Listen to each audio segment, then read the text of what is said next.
Sir APJ Abdul Kalam বলেছেন, বুদ্ধিমান মানুষেরা এই 5টি কথা কখনো কাউকে বলে না। 1. কারো সম্পর্কে সমালোচনা করে না। 2. কখনো কারোর কথায় তর্ক করে না।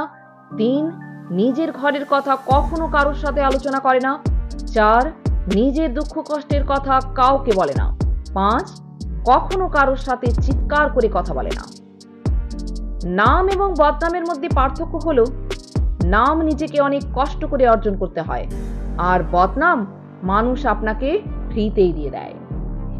তিনি বলেছেন, জীবনে সুখী হতে চাইলে এই 5টি কথা কখনো কাউকে বলবেন না। স্বামী স্ত্রীর মধ্যেকার গোপন কথা, নিজেদের কুকাজের কথা, আপনার আয় উপার্জনের কথা কখনো কাউকে বলবেন না। আপনার ভবিষ্যৎ পরিকল্পনার কথা কাউকে কখনো বলবেন না।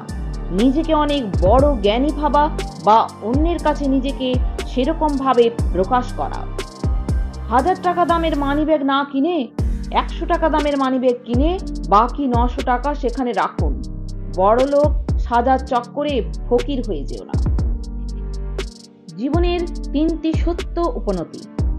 মানুষজন আমাদের প্রতি ততটা আগ্রহী না যতটা আমরা চিন্তা করি।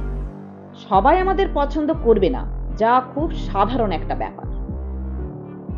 আমরা যা কিছু করি সবকিছু আসলে শুধুমাত্র আমাদের নিজেদের জন্য। তিনি বলেছেন, জীবনে খুশি থাকতে চাইলে এই কয়েকটা কথা অবশ্যই মনে রাখবেন। কথা কম বলবেন। অপ্রয়োজনীয় কথা বলার থেকে নিজেকে দূরে রাখবেন। আপনাকে কেউ কিছু জিজ্ঞাসা করলে যতটুকু প্রয়োজন ঠিক ততটুকুই উত্তর দেবেন। হই হুল্লোড় করবেন না, শান্ত থাকার চেষ্টা করবেন। সিরিয়াস মোমেন্টে বিচলিত হবেন না। বিপদে পড়ে আতঙ্কিত হবেন না, শান্ত থেকে উপায় খুঁজবেন। সব সময় পজিটিভ কথাবার্তা বলবেন। অপচয় করবেন না, সেটা যা কিছু হতে পারে। নিজেকে আলাদা করে রাখুন, একা থাকার চেষ্টা করুন। নিজের সিদ্ধান্ত নিজেই নিতে শিখুন। ভেবেচিন্তে সিদ্ধান্ত নিন।